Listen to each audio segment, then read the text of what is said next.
नमस्कार आदाब, मैं हूं राव अकरम और आप देख रहे हैं मेरा हिंदी यूट्यूब चैनल। साथियों, वीडियो शुरू करने से पहले आप लोगों से मेरी गुजारिश है कि मेरे इस चैनल को आप लोग सब्सक्राइब कर लें और साथ में बेल आइकन की घंटी को तो दबाना ना भूलें। तो चलिए आज की वीडियो के अंदर मैं जानकारी देता हूं कि अगर कोई पड़ोसी आपकी भूमि के ऊपर अतिक्रमण कर ले, अतिक्रमण कहा जाता है कब्जा कर ले, तो उसके लिए आप क्या तरीके आजमाएं कि उसे अतिक्रमण से हटाया जा सकता है या नहीं हटाया जा सकता है। इस प्रकार से आज हम इस वीडियो के अंदर जानेंगे और पता करेंगे कि अतिक्रमण, जिस व्यक्ति ने आपकी भूमि के ऊपर अतिक्रमण किया है उसका क्या तरीका है उसे वहां से हटाने का, या फिर जो भी कुछ है इस वीडियो के अंदर जानकारी प्राप्त करते हैं। तो चलिए वीडियो शुरू करते हैं और जानकारी प्राप्त करते हैं। लेकिन उससे पहले आपको एक जानकारी और दे दूं, अगर कोई भी आप मुझसे इस वीडियो से संबंधित कोई भी जानकारी लेना चाहते हैं तो डिस्क्रिप्शन में मेरा मोबाइल नंबर है, आप वहां से नंबर लेकर मुझे कॉल भी कर सकते हैं। लेकिन शर्त एक है कि पहले आपने मेरा चैनल सब्सक्राइब कर लिया हो, वरना मुझे नंबर पर कॉल मत करें जिस व्यक्ति ने मेरा चैनल सब्सक्राइब ना किया हो।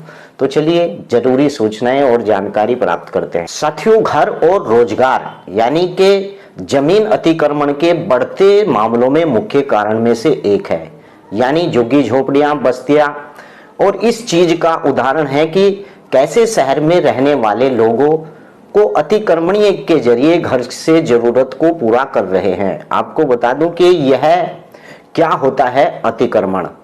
साथियों, आम भाषा में जब कोई शख्स अपनी जमीन पर ढांचा बनाकर रहने लगे या फिर कब्जा कर ले, उसे ही अतिक्रमण कहा जाता है, यानी कब्जा कहा जाता है।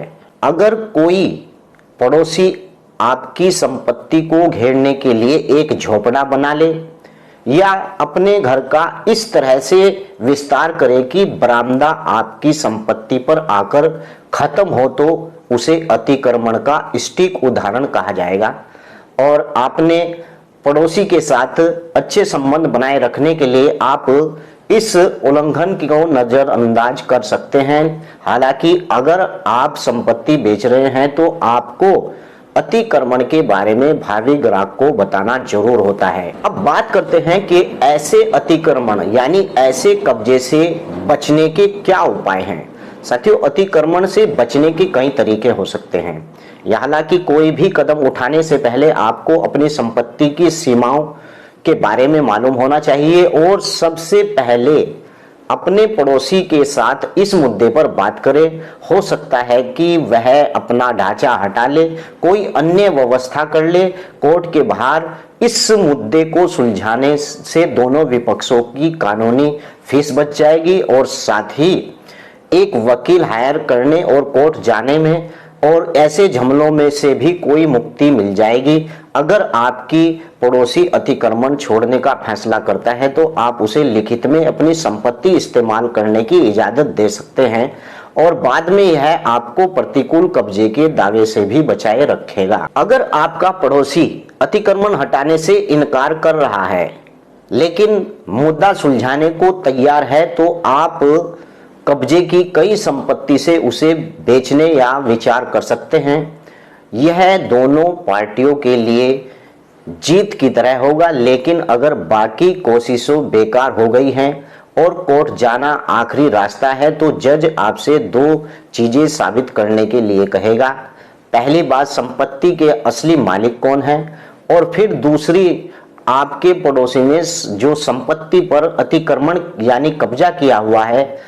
कानूनी लड़ाई एक लंबी प्रक्रिया है और इस मामले और जटिल बनाने के लिए अगर पड़ोसी कुछ समय के लिए आप अपनी जो जमीन का अनुचित तरीके से उपयोग कर रहा है तो वह प्रतिकूल कब्जे के मामले में जीत हासिल कर सकता है या कोर्ट उसे संपत्ति की समित जो इस्तेमाल करने की इजाजत दे सकता है, यानी कि जिसे आज्ञाकारी सुखभोग भी कहा जाता है। तो यही तरीके हैं, अगर आपको अपनी भूमि के ऊपर से अतिक्रमण को बचाने का यही एक तरीका है। और इसी प्रकार से आप अतिक्रमणकारी से एक बैठकर समझौता या फिर किसी भी व्यक्ति को अगर आप रेंट पे दे रहे हैं तो उससे लिखवा लेना भी बहुत जरूरी होता है। आशा करता हूं कि आपको जानकारी मिली कि अतिक्रमण, अगर कोई पड़ोसी आपकी भूमि पर अतिक्रमण कर ले तो उसे सुलझाने के इस प्रकार से यह तरीके हो सकते हैं। तो चलिए अगली वीडियो में फिर हाजिर होता हूं। जय हिंद, जय भारत, खुदा हाफिज।